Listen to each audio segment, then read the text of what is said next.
Todavía. Buenas tardes, 6:30 son, tarde 6:30 son, tarde 6:30 son, 6:30 son, 6:30, tarde 6:30 son, 6:30, tarde 6:30 son, 6:30, tarde 6:30 son, 6:30, tarde 6:30 son, 6:30.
Se sigue conectando y se sigue desconectando, yo no entiendo la verdad, sinceramente. A ver, mi querido gato negro, ¿nos puedes decir, por favor, si están conectados, si estoy en internet o me estoy desconectando todo el tiempo? ¿Me puedes indicar, por favor? Eh,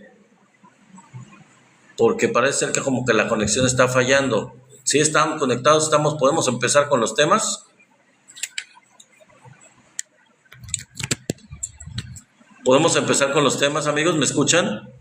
Ya estamos aquí. Alguien que me indique si estamos conectados. Sí, parece ser que sí, ¿no? Parece ser que sí. Bueno, voy a proceder, ya que nos retrasamos un poco por esta cuestión de la conexión de internet. Nos retrasamos un poco. Voy a estar checando a ver si se conecta, si se desconecta de internet, amigos. Pero bueno, ya vamos a dar un avance de lo que van a ser los temas del día de hoy, si me acompañan. En principio vamos a hablar de la batalla que el Estado aún no aprende a ganar, como el título de ese tema principal del día de hoy. La batalla que aparentemente el Estado mexicano todavía no gana, que es una cuestión más que nada de la información, digamos, el flujo de información sobre los temas que están ocurriendo en México. Vamos a hablar de este tema, vamos a hablar de la mañanera, vamos a hablar de esta competencia por la información entre la derecha contraria a la 4T y el gobierno de México. Y bueno, particularmente esto por el caso de lo que ocurrió este domingo en relación a pues la captura y pues posterior desvivimiento de este capo, este personaje del crimen organizado. Así que pues vamos a hablar de este tema, vamos a hablar, en principio es el tema principal que vamos a manejar el día de hoy, que es de la sierra a las pantallas, la batalla que el Estado mexicano aún no aprende a ganar. Es el primer tema y el tema principal que vamos a hablar el día de hoy. También vamos a hablar de la adicción y las armas de Estados Unidos, todo esto que tiene que ver con el negocio de la adicción, el negocio de la venta de estos juguetes de Estados Unidos y todo lo que está detrás de estos intereses oscuros de este país que dice estar luchando una guerra contra este tipo de cuestiones, calificando de terroristas a quienes se supone que están involucrados en este delito, en este crimen de la producción y de la venta de este tipo de estupefacientes, y que en realidad pues hay un negocio. Entonces vamos a hablar de este tema, es un segundo tema del que vamos a platicar el día de hoy. Y luego pues para terminar el día de hoy, un tema bastante detallado, que vamos a hablar muy, muy a detalle, que es lo que el pueblo cubano y el pueblo mexicano hemos estado platicando los días anteriores sobre esta cuestión del humanismo, esta cuestión de la solidaridad con otros países, y pues con un nudo en la garganta, el pueblo cubano. Buenas tardes, mi querido amigo Gato Negro, bienvenido, y una disculpa a todos por esta cuestión variable de la conexión de internet que nos estaba fallando, pero pues estamos conectados, estamos bien, ahora sí, y seguimos con la transmisión. Entonces les digo, el tema con el que vamos a concluir el día de hoy es pues que con un nudo en la garganta el pueblo cubano agradece la ayuda que ha recibido de parte del gobierno de México y del pueblo de México, no nada más el gobierno. Vamos a platicar este tema porque es un tema amplio, bastante detallado, lo que tiene que ver con toda esta cuestión de la solidaridad entre los pueblos, entre los países, esta cuestión humana por completo, ¿no? Muy importante. Y bueno, pues vámonos con los temas del día de hoy. En principio, el tema principal, les decía yo, es el que tiene que ver con la batalla cultural, la llamada batalla cultural, que en donde aparentemente por la información que se maneja, pues está la versión del gobierno, la versión oficial del gobierno, las versiones de los medios, no solo afines al gobierno, sino los medios independientes, de las redes sociales, particularmente de izquierda, contra la visión de la derecha, de los medios de comunicación masivos, de los medios conservadores, en donde pues hay una lucha de información, una lucha de la perspectiva de las cosas que se dan, de las noticias que se dan, y pues es una batalla que sigue luchando el gobierno de México para que exista un flujo de información hacia la población veraz. Uno de los esfuerzos en ese sentido es la mañanera, instaurada por el presidente López Obrador, pero al parecer no ha sido suficiente con esto y vamos a platicar por qué. En el contexto, el tema de que vamos a hablar del tema en el contexto de precisamente esta cuestión de la desvivimiento y de la captura de este personaje. Gracias, mi querido amigo Marco, gracias por tu corazón. El asunto que de la sierra a las pantallas, pues hay un largo trecho. Todo lo que ocurrió ahora este domingo, las versiones diferentes que se tocan, que se dan sobre este tema, opiniones encontradas, muy contrastantes. Y bueno, vamos a hablar del tema sobre todo no solo por la información en este caso específica de lo que ocurrió con el Mencho, sino en este caso con todo lo que tiene que ver con la información en diferentes aspectos relacionados con la Cuarta Transformación. Bueno, entonces vámonos con este tema que dice así: la batalla que el Estado aún no aprende a ganar. La detención y muerte de desvivimiento, la detención y desvivimiento del líder del grupo de las 4 letras, de Jalisco, no es solamente un hecho policial, es un acontecimiento político, un acontecimiento simbólico y desde luego un acontecimiento mediático, sobre todo mediático, ¿no? En la sierra se libra esta operación, en las pantallas se decide la percepción que la población tenga sobre este acontecimiento que ocurrió, así como ha ocurrido con otro tipo de noticias fuertes, impactantes, etcétera. Y en México esa segunda batalla, la batalla de la pantalla, suele comenzar por parte del gobierno perdiéndose. ¿Por qué lo digo? Vamos a analizarlo. La respuesta violenta del grupo, del cártel, este grupo de las 4 letras, con bloqueos, incendios, videos intimidatorios, rumores sobre enfrentamientos inexistentes, no es irracional. Es una lógica desde la estructura del crimen, del grupo del crimen organizado. Cuando una organización de esta magnitud, como el grupo de las 4 letras, pierde a su líder, como ocurrió este domingo, necesita enviar un mensaje doble. Hacia adentro, pues seguimos cohesionados, hacia adentro de su propio grupo, y hacia afuera seguimos teniendo capacidad de daño, sobre todo al gobierno, ¿no? Al gobierno y al pueblo de México. Los bloqueos espectaculares no solo buscan entorpecer la movilidad, sino que buscan generar imágenes que se quedan retenidas en el colectivo de la sociedad mexicana. Las imágenes se viralizan, la viralización multiplica el efecto psicológico del que se desea. El crimen organizado entendió antes que muchos gobiernos que la guerra contemporánea es también una guerra de narrativa. En este contexto, el encuadre mediático resulta determinante. El encuadre mediático resulta bastante determinante. Por ejemplo, medios como TV Azteca pueden optar por enfatizar el caos, lo han hecho siempre, pero ellos pueden optar por enfatizar el caos, repetir imágenes de fuego en bucle y construir una atmósfera de descontrol generalizado. El incentivo puede ser audiencia, línea editorial crítica, supuestamente crítica, o competencia por el rating. El resultado, sin embargo, es una percepción amplificada del alcance de la violencia, una percepción que pues dista mucho de ser la verdadera realidad en cuanto al nivel de violencia que existe. En el terreno digital, plataformas como Latinos operan bajo dinámicas distintas: inmediatez, polarización ideológica, posicionamiento político y selección de ángulos que refuerzan su narrativa editorial.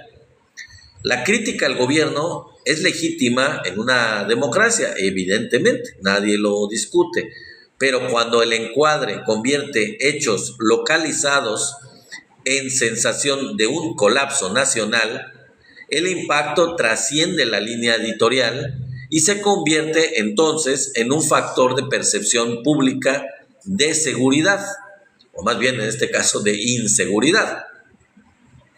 A ello se suman los actores informales, por ejemplo, usuarios que lanzan teorías conspirativas, versiones no verificadas o narrativas totalmente especulativas en redes sociales. Rumor y dato compiten en igualdad de condiciones, tanto el rumor como el dato comprobado. El algoritmo no distingue verdad de exageración, premia lo que genera reacción, y ese es el gran problema. Si hay mucha reacción, no importa si es verdad o si es una verdadera teoría de la conspiración o una exageración absoluta. Simplemente, si genera reacción, se amplifica por parte de, en este caso, el algoritmo. Es justo reconocer el trabajo operativo de las fuerzas federales, el ejército, las fuerzas especiales, la Guardia Nacional y la Fiscalía General de la República, pues que enfrentan riesgos reales en terreno bastante hostil. El combate al crimen organizado no es retórico, es físico y pues es bastante peligroso, demasiado peligroso para las fuerzas que se enfrentan contra él. Sin embargo, una vez ejecutado el operativo, comienza otra fase que el Estado mexicano aún no domina, lo que es llamado, podría considerarse como la comunicación estratégica. Las primeras horas tras un evento de alto impacto suelen caracterizarse por información fragmentada, vocerías descoordinadas, confirmaciones tardías, vacíos que alimentan la especulación,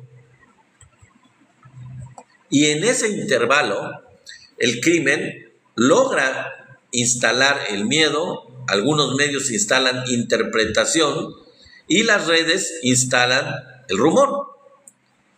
El Estado, pese a su vasta estructura burocrática y capacidad institucional, reacciona con lentitud en el plano narrativo. Y en el siglo XXI, la percepción pública es parte integral de la seguridad nacional. Bueno, sabemos, antes de que continúe yo con este texto, sabemos que existe la mañanera y que fue una gran aportación del gobierno de la 4T y particularmente la creación del presidente López Obrador. Con las mañaneras se desmienten noticias falsas, sobre todo una vez a la semana, y se discuten los temas que ocurren en el país en el momento o el día en que se están generando las polémicas. Sin embargo, esto no parece ser suficiente o no parece realmente ser, suficiente, valga la redundancia, valga la expresión, no parece estar realmente contribuyendo a deslegitimar todo lo que es las noticias falsas en absoluto, los rumores, las teorías de conspiración y todas las fake news que pululan en las redes. Y esto particularmente es grave cuando se trata de temas tan espinosos como lo que ocurrió el domingo pasado. Sobre todo si estos tipos de noticias ocurren precisamente durante el fin de semana, ya sea sábado o domingo, en el que pues no hay mañanera. Sin embargo, no parece ser suficiente la mañanera para desmitificar las noticias falsas y aclararlas en su momento. La captura de un líder, en este caso líder criminal, es una victoria táctica. La contención del pánico es una victoria estratégica, o debería de ser una victoria estratégica. Y la contención del pánico, pues en estos casos es igualmente importante, quizás o muy importante, al mismo tiempo de la victoria táctica de esta captura o este desvivimiento de un líder criminal. Las dos cosas cuentan, no nada más la cuestión de la captura o el desvivimiento de un líder, sino también cómo se instala este tipo de información en los medios y cómo se da a conocer en el plano narrativo.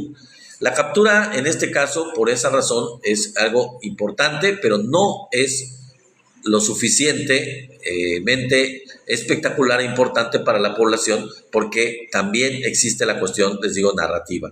Si la ciudadanía percibe que el país está fuera de control, aunque los hechos estén territorialmente acotados, la confianza del pueblo, de la población, se erosiona. Y la confianza, pues, es uno de los pilares del orden público.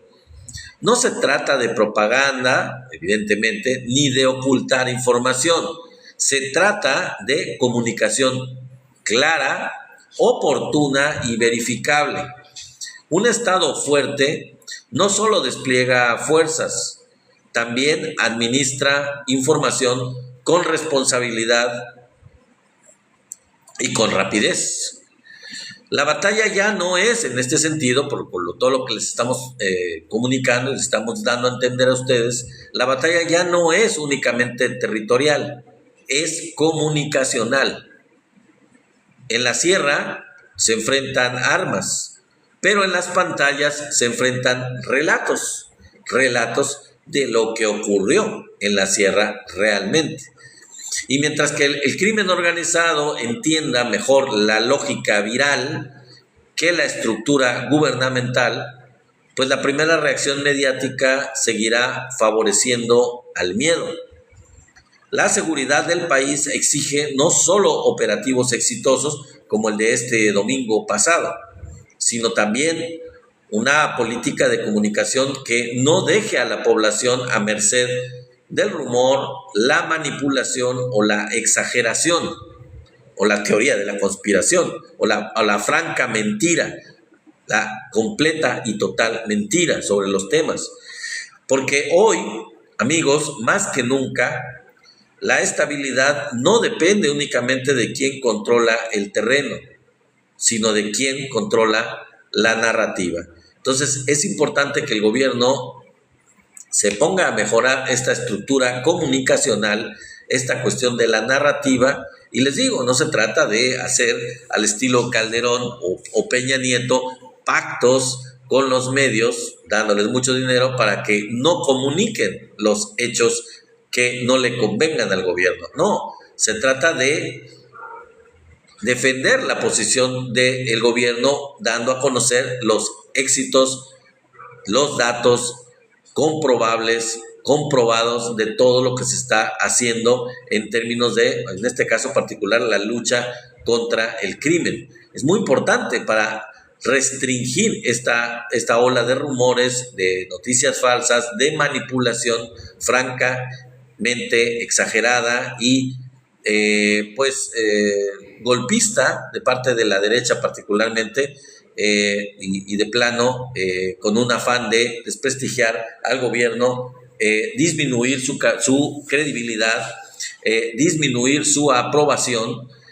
Afortunadamente no ha impactado este tipo de cuestiones, este tipo de narrativa de la oposición sobre la aprobación del gobierno federal, pero no podemos descartar que eventualmente esto ocurra si no se aprieta un poco el tornillo, la tuerca de lo que es el control de la narrativa, una información fluida, concreta, rápida, y una capacidad de difundirla en la población buena y eficiente. Bueno, vamos al tema de la adicción y las armas, el negocio, en el caso particular de Estados Unidos. Fíjense, amigos, que no sé si ustedes lo sepan, pero ahí les van algunos datos duros. Existen 40 millones de personas adictas a las sustancias ilegales en los Estados Unidos. 40 millones de personas que pues dependen de estas sustancias. Si alguien sabe de retail, si sabe lo que es el retail, puede responder o podría responder en dado caso a si es posible un negocio, cualquiera que sea, de esta forma, sin que el Estado gringo participe de alguna manera. Si alguien sabe de esto del retail, pues es evidente y es clarísimo que es imposible que este negocio de las drogas prosperara si no estuviera el gobierno de Estados Unidos beneficiándose, involucrado, participando de alguna manera. Y de hecho ya hay muchas pruebas sobre ello.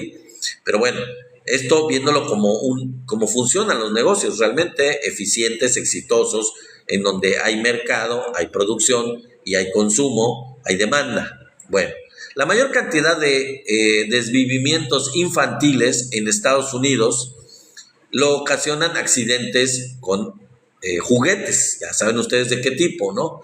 Los niños juegan con estos juguetes, con estas resorteras, con estos juguetes que lanzan cosas que son propiedad de sus padres, y pues los niños se desviven ellos mismos o desviven a sus hermanos o a sus compañeros de escuela. ¿Le preocupa esto al Estado norteamericano? No, no parece preocuparle. En teoría, los juguetes de este tipo deben estar en manos de los ciudadanos, en teoría, por si una tiranía pretende imponerse a la democracia gringa, o al menos este es el fundamento de la enmienda que le da a los gringos la capacidad, el derecho de poseer este tipo de artefactos. Esto lo consagra, entonces, como les digo, la Constitución de Estados Unidos. Cuando los Panteras Negras salieron a las calles con este tipo de artefactos, para retener a los nazis del ICE, entonces ejercían su derecho constitucional a defenderse de la tiranía trumpista. A nadie en el gobierno se le ocurrió entonces llamarlos pues terroristas domésticos, porque tenían este tipo de artefactos, este tipo de juguetes. Frente a la ejecución de Alex Pretty por agentes del ICE, recularon porque primero lo acusaron de que estaba, pues ya saben, que tenía uno de estos artefactos, y el gobierno planteó que por qué un ciudadano va equipado con este tipo de artefacto a una manifestación. Y pues, se armó la gorda. La pregunta es, ¿y por qué no? ¿Y por qué no? Y eso respondió, ¿saben quién? El lobby de este tipo de artefactos. Ya saben ustedes que hay un lobby, la Sociedad Americana del del juguete, de la resortera, ya saben, de Estados Unidos, y de inmediato paralizaron al gobierno. Temblaron los congresistas financiados por sus patrones productores de este tipo de juguetes, de este tipo de artefactos, y salieron a pedir solapadas disculpas. Entonces se fueron con todo contra René Nicole, porque ella...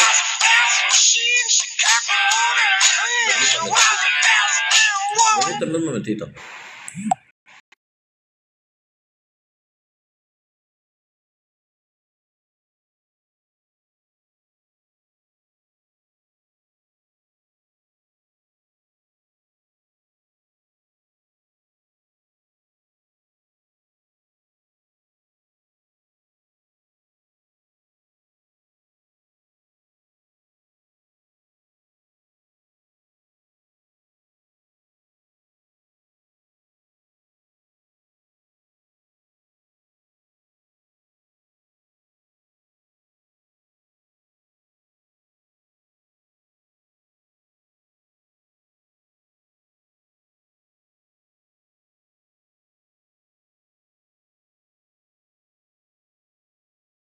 Tenía una llamada, ya estamos acá otra vez de regreso. A ver, ¿en qué nos quedamos? El lobby dedicado a este tipo de cuestiones, el derecho de los Estados Unidos de los ciudadanos de poseer este tipo de juguetes, entonces se fueron con todo contra René Nicole, porque ella sí era una terrorista urbana, porque ¿saben qué? Según esto, usó su coche como arma, bueno, como un artefacto de destrucción masiva, llamado de destrucción masiva, contra los atemorizados agentes nazis. O sea, estaban súper asustados estos agentes nazis, y porque ella dice que supuestamente usó como un artefacto terrorista su propio vehículo, cuando lo único que ella hizo fue tratar de salir de la escena sin hacerle daño a nadie, aunque ellos argumentaron que sí. Como diría Marx, la conciencia de la gente está determinada por sus condiciones materiales. Por eso, el Dios gringo es uno que pide plata todo el tiempo. Ese Dios de los templos cristianos en el que creen ellos no necesita dinero, obviamente, pero sí lo necesitan sus pastores, que cobran en nombre de Dios, y todos son más, entre comillas, cristianos, mientras más plata le dan a sus pastores, que es pues dársela a Dios. Darle más lana a sus pastores es, con todo respeto para gente de aquí que a lo mejor sea cristiana, pues ese dinero que le dan a sus pastores, que pues es un diezmo, es una cuestión, en muchos de los casos, la mayor parte de los casos en los grupos cristianos es digamos obligatorio, no digo que en todos, pero en muchos sí es obligatorio dar el diezmo a los pastores, algo que difiere con los católicos, porque pues ahí la gente que va es voluntaria a la misa, puede pasar la charolita y pues puede dar lo que juzgue conveniente o lo que pueda dar, y si no puede pues no da. En el caso de grupos cristianos protestantes, grupos cristianos norteamericanos, sobre todo particularmente norteamericanos, pero en general grupos cristianos tienen esta regla del diezmo. Entonces les digo, mientras más plata le dan a sus pastores, que según ellos es dársela a Dios, y este es el verdadero occidente que Marco Rubio acaba de citar, hace poquito acaba de citar en la reunión en Ginebra con los países más desarrollados, y que según él murió cuando Hitler, bueno, ya saben, este personaje de bigotito, ya dije el nombre, cuando este señor alemán de los años de la Segunda Guerra Mundial, pues fue derrotado por el Ejército Rojo en la Segunda Guerra Mundial. Cuando el comunismo venció al capitalismo en su grado maximalista, el fascismo cuestionó las bases morales del imperio norteamericano, que se asienta en un Dios que los había elegido para que, según ellos, sean ricos y colonicen y conquisten a todos y desaparezcan a quienes, pues, según esto, no son el pueblo elegido. Gaza es el ejemplo actual, pero hay ejemplos anteriores, amigos. Las naciones prehispánicas, por ejemplo, el precedente, los campos de exterminio de estos de la Segunda Guerra Mundial, esos fueron sus primeros experimentos. El apartheid sudafricano también, una práctica más de esa moral, entre comillas, o de esa cuestión inmoral. Lo que Marco Rubio llama Occidente es, en realidad, Estados Unidos y sus costumbres y su forma de hacer las cosas, su idiosincrasia, digamos. La globalización era la estadunización del mundo, que se traduce en, pues, dos condiciones para los demás países del mundo respecto a Estados Unidos. La primera, ¿me compras mis armas o te invado? Y la otra, te pongo un dictador porque quiero tus recursos. El capitalismo es un modo de producción que no determina la codicia de los seres humanos. En teoría, opera desde el desarrollo del interés personal, legítimo, según esto, y consagrado también en el socialismo, a cada quien su aporte. Pero lo que destruyó al Imperio Alemán, que luego fue refinanciado por Estados Unidos para contener a los soviéticos, y luego a la Federación Rusa, fue un modo de producción, el socialista, que no confunde codicia con interés legítimo, enriquecimiento personal con expropiación de la riqueza colectiva, avaricia con el deseo, derecho individual con calidad de vida de la comunidad. Si se dan cuenta que son conceptos muy diferentes de el lado capitalista y el lado socialista. Esto es lo que demostraron los soviéticos cuando derrotaron a los fascistas, hoy armados nuevamente en Ucrania para intentar desmembrar a la Federación Rusa y apropiarse de sus recursos, como lo intentaron hacer mediante oligarcas que tomaron el poder y se repartieron el país hasta que Putin llegó y su régimen los metió al tambo. ¿Podrá, es la pregunta, la poderosa nación norteamericana sobrevivir a la moral de un Dios codicioso y segregacionista? Otra pregunta, ¿será socialista la próxima presidenta gringa venida de Puerto Rico, de piel de bronce y pies listos para bailar salsa? El imperio se juega su lugar en el mundo hoy en Irán. No ataca porque teme perder. Ahora está solo, pues no lo sigue la OTAN. Los 32 países que lo siguieron a Irak y a la actual conflagración con Rusia, y que ya tiene, desde luego, deserciones. Países que dicen, pues llégale tú solo porque yo no le entro. Yo ya no le entro a esa guerra, a ese conflicto. Así siguen y así seguirán los gringos. Y bueno, nos vamos con el último tema. Espero que me dé tiempo y si no, pues lo vamos a dejar a medias porque ya son las 7 casi cuarto. Con un nudo en la garganta, el pueblo cubano agradece la ayuda mexicana, amigos.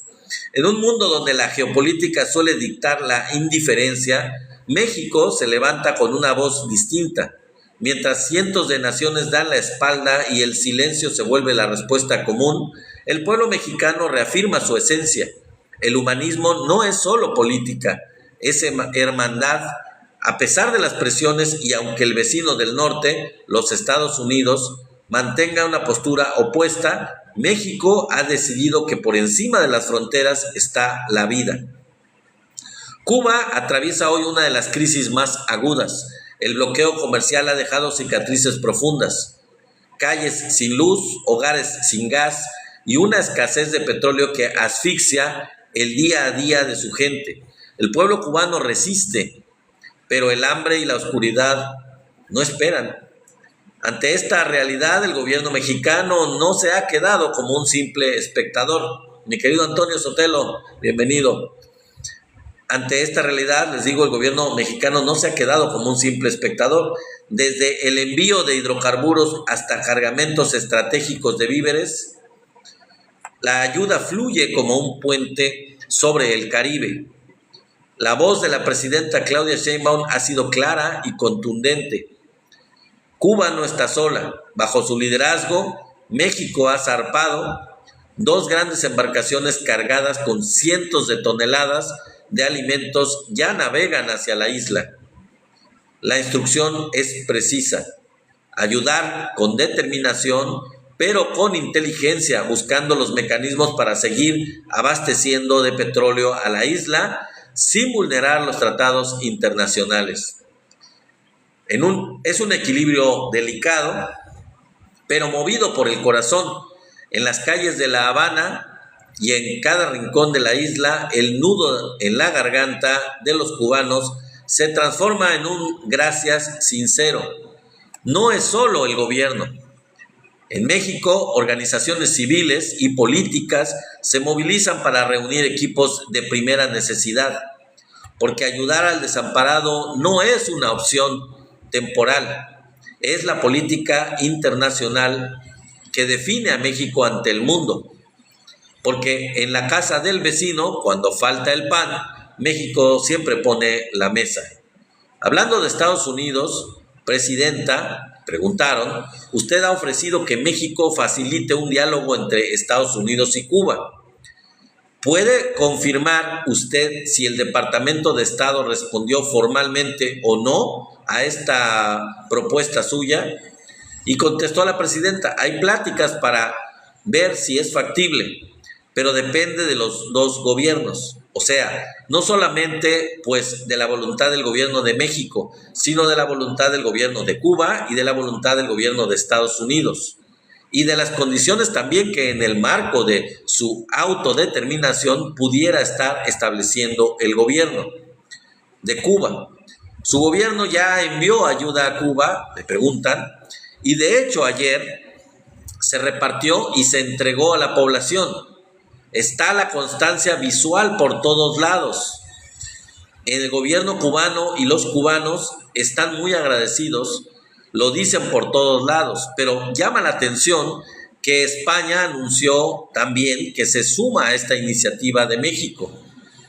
Y dice el periodista en la mañanera, mi pregunta es si a su juicio México está marcando una pauta para que otros países actúen. Si tienen ustedes como gobierno algún plan para construir una especie de mecanismo multilateral, por ejemplo, a través de la ONU, donde México tenga un rol de coordinación regional, debido a que fue el primer país que empezó con este envío de apoyo humanitario a Cuba y ojalá se sumen más países. Y dice la presidenta, nosotros vamos a seguir enviando ayuda, apoyo, no solamente el gobierno apoyando a Cuba, al pueblo de Cuba, sino también ya hay muchas iniciativas ciudadanas. El domingo se presentó una, le llaman de pueblo a pueblo, donde hicieron una colecta en el Zócalo de la Ciudad de México y estamos ayudando para que pueda llevarse a los barcos que ya vienen de regreso para poder cargar nuevamente esos barcos y en la medida que podamos ayudar, vamos a ayudar. México siempre ha sido solidario, siempre, y no va a ser la excepción ahora. El pueblo del mundo que necesite, cualquier pueblo del mundo que necesite apoyo de México, el pueblo de México siempre está dispuesto a hacerlo. Es sello de las y los mexicanos, la generosidad.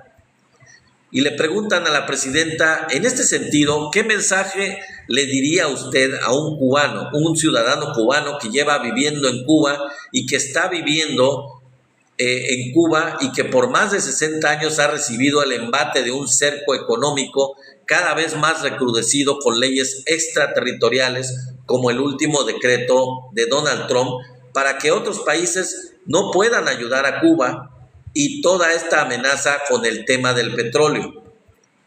¿Usted qué le diría, le preguntan a la presidenta, a un ciudadano cubano que siente que, bueno, hay un cerco tremendo y México está ayudando? Ahora España va a ayudar, pero esto es una situación bastante especial. Y dice la presidenta, pues más que a un ciudadano o ciudadana cubana, yo creo que ha sido siempre una posición de México y esa hay que defenderla. Número 1, la autodeterminación de los pueblos, la no intervención, la solución pacífica de los conflictos. Eso está en nuestra Constitución y además lo hacemos por convicción. Esa siempre debe ser la posición del pueblo de México y de los gobiernos. Esa es nuestra Constitución y estamos orgullosas y orgullosos de que esa sea nuestra Constitución. Entonces, la autodeterminación de los pueblos es fundamental. Los únicos que pueden decidir el gobierno en Cuba son los cubanos. Los únicos que pueden decidir el gobierno de México somos las y los mexicanos. Nadie más. No debe haber ni injerencia ni invasiones. Es decisión de los pueblos. Esa es nuestra Constitución. Así debe ser. Lo segundo es la ayuda humanitaria. Lo segundo es los contratos, porque hubo contratos con Cuba de petróleo y de otros temas. Se habló mucho porque aquí hay médicos cubanos todavía, claro. Se habló mucho de que los médicos cubanos estaban sobreexplotados y eran esclavizados. Nos reciben su ingreso como cualquier médico mexicana, en un convenio de colaboración con Cuba.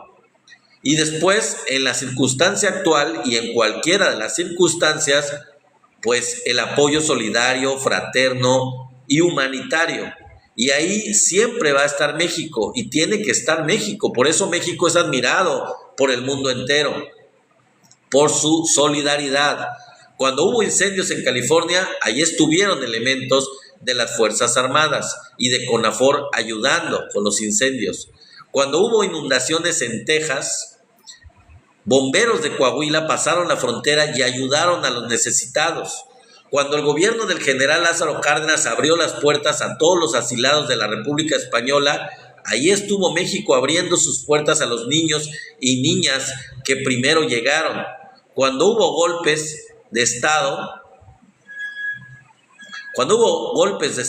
en Sudamérica, en Chile, en Argentina, en Uruguay, en Brasil, ahí estuvieron las puertas abiertas de México. Entonces, esa generosidad viene de nuestro pueblo. Ese es nuestro origen y hay que defenderla siempre. Muchas gracias, amigos de la Ciudad de México. Buenas tardes. Se despidió a todas y todos la presidenta. Gracias a los medios de comunicación por atender esta conferencia que convoca nuestro grupo parlamentario. En este caso vamos a platicar, ya para terminar el tema de hoy, a ver si me da tiempo, de lo que dijo el grupo parlamentario de Morena. Dice lo siguiente: gracias a los medios por atender esta conferencia que convoca nuestro grupo parlamentario. Nos da mucho gusto recibir a las y los integrantes del Comité Ejecutivo Nacional de Morena en la Ciudad de México, al presidente Héctor Díaz Polanco, a la secretaria Alicia Barrientos, a nuestro secretario de Formación Política, Francisco Muñoz, nuestra secretaria de Finanzas, Benita Ramírez. Está también con nosotros Ricardo Salgado, secretario de Asuntos Indígenas y Campesinos, nuestra secretaria de Mujeres, Fanny Sapp, y nuestra secretaria de Diversidad, la querida Irma Vázquez. Y obviamente como grupo parlamentario, nuestra coordinadora Xóchitl Bravo y un servidor, bueno, pues el día de hoy con un mensaje muy concreto en torno a la emergencia humanitaria que se vive en Cuba. Manifestar nuestra solidaridad como movimiento y anunciarles algunas acciones en torno a este tema. Adelante, presidente, dice, muchas gracias a los medios por acompañarnos. Quiero hacer el anuncio, dice, porque es muy importante iniciarlo lo antes posible. Y aquí en este Congreso de la Ciudad de México, que tiene que ver con la decisión tomada en la reunión que se realizó hace unos días, donde el Consejo Consultivo Nacional de Morena, en donde se acordó tomar en cuenta la situación que vive la hermana República de Cuba en cuanto a lo que ya se sabe respecto al suministro de petróleo.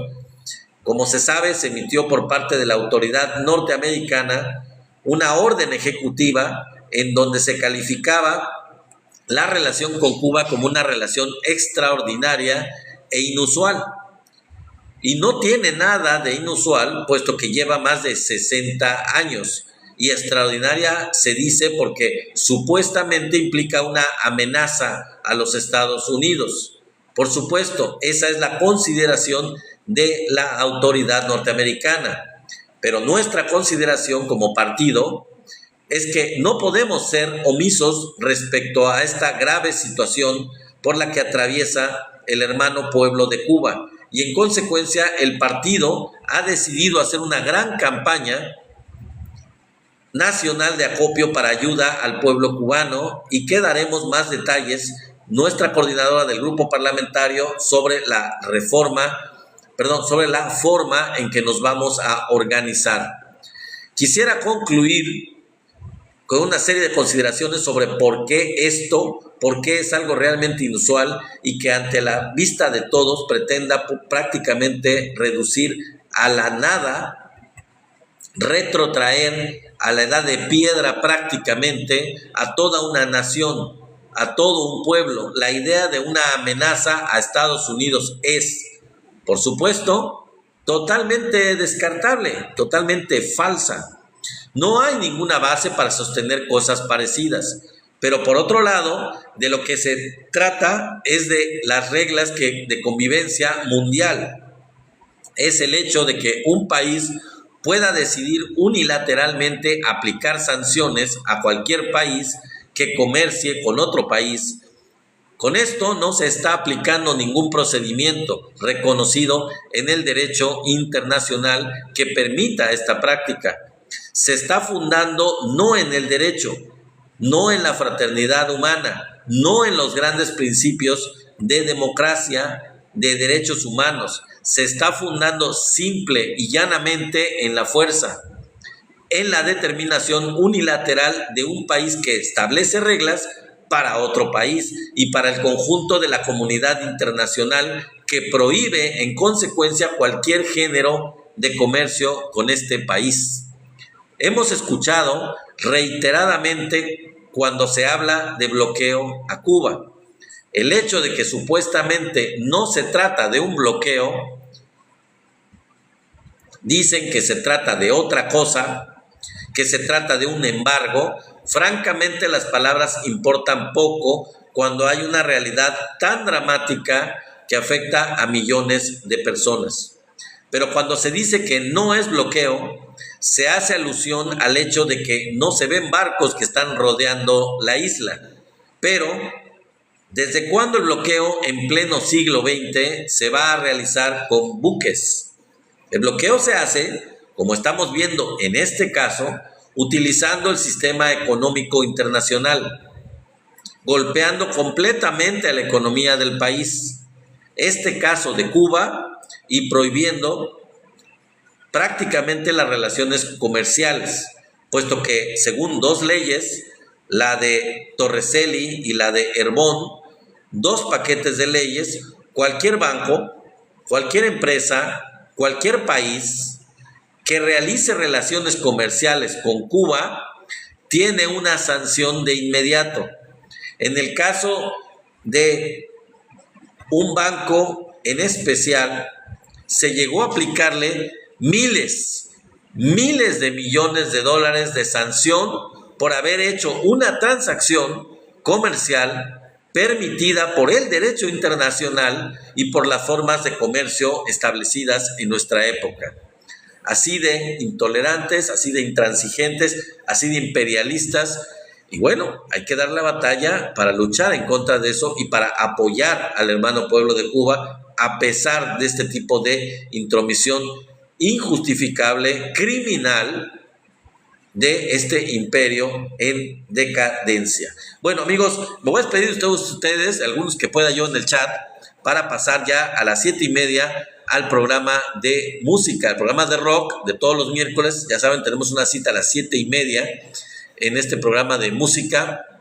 En el caso particular del día de hoy, vamos a tener el metal sinfónico.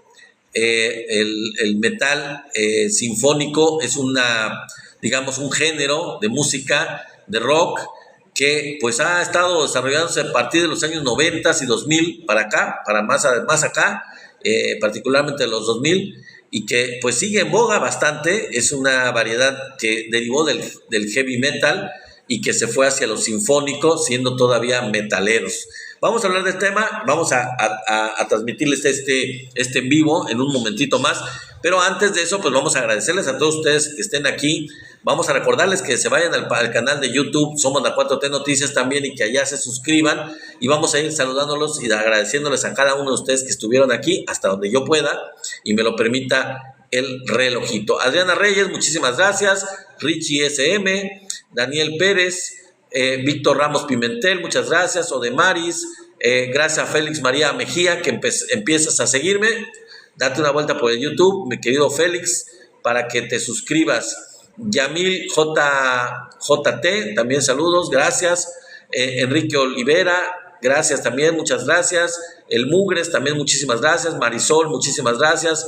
Pedro David Hernández, Catracho, muchísimas gracias. A Mari, muchísimas gracias. A Popocatépetl G, a Corona López, muchas gracias a mi querido amigo Marco, que ha estado aquí muy pendiente, silenciando aquí a algunos emisarios de la derecha en el chat. Muy bien, mi querido moderador, y te lo agradezco mucho por tus regalos. Alejandro González, muchas gracias también. Alejandro González, a Love Mariam, a Sara, también Marco Antonio Silva, muchas gracias. Vicente Coronado, ya saludamos al Mugres, muchas gracias. A Vivi New, a Frank, a Video Robert, Antonio Sotelo, muchísimas gracias, mi querido amigo. Un placer que estés aquí. No se pierdan el programa en unos minutos de rock, no se lo pierdan, quédense conectados. Si se me detiene aquí la transmisión ahorita y se acaba, ya saben que en un momentito más, cuando termine me vuelvo a conectar por el programa de rock. Muchas gracias a Sori, muchas gracias. Ya Antonio Sotelo, ya te saludé. Timbolo, muchas gracias a Timbolo, Paraíso. A Chavarín Castro, muchas gracias. A Jase, gracias a Armando Madrid, a Lupita Cuevas, a Cruz, muchas gracias a Yoyis, a Pablo Carranza, Gerardo Cabrera, Eunice D, Guillermo Narváez, Mishka, Wendy Guevara, muchas gracias a Luis H1J2, muchas gracias a User 5104, a Frías Pastor, muchas gracias a Famosa Tairis, a Miguel Rodríguez, a Meli Milei, muchas gracias a Blue Azul Cosmos, Galac, a Elías Quesada, User 1937, muchísimas gracias a Nayeli García, a Gul, creo que es Gul o Yul, no sé, a Liali, muchas gracias al Gato Negro, amigo Gato Negro, gracias por estar aquí. Julio César Cutiño, muchas gracias a Yocasta Roche, muchas gracias a, ¿quién más está por aquí? A Timoteo Barajas, muchas gracias a Sema, gracias mi amigo Sema, muchas gracias a Chalán, muchas gracias a MG Leal, a Radi, muchísimas gracias a Elisa Novoa, Sañartu, muchas gracias a... Uy, ya se me puso ya me llegó el relojito, mis queridos amigos. No voy a poder despedirme de más personas, ya no puedo seguir en el chat, leyendo sus mensajes para despedirme como propiamente lo hago de todos ustedes de manera individual. Les agradezco mucho que hayan estado aquí, les agradezco muchísimo su permanencia en este canal y en esta transmisión de pe a pa, de principio a fin, desde las 6:30. Ya saben, estamos transmitiendo estos programas de Somos la 4T Noticias a partir de las 6:30 de la tarde. Mañana tenemos otro de 6:30 a 7:30, una hora de noticias, una hora de información analítica sobre lo que está pasando en México y lo que está pasando a nivel internacional en el análisis geopolítico de las circunstancias de la política nacional e internacional. Así que gracias por estar aquí, les agradezco mucho eso y insisto, les recuerdo a los que sean partidarios del rock, a los que les gusta el rock, particularmente en este caso propiamente el día de hoy, del metal sinfónico. Si ustedes son, digamos, fanáticos del rock y no conocen este género, si no conocen el metal sinfónico, pues quédense porque está bastante bueno. Tenemos buenas bandas, tenemos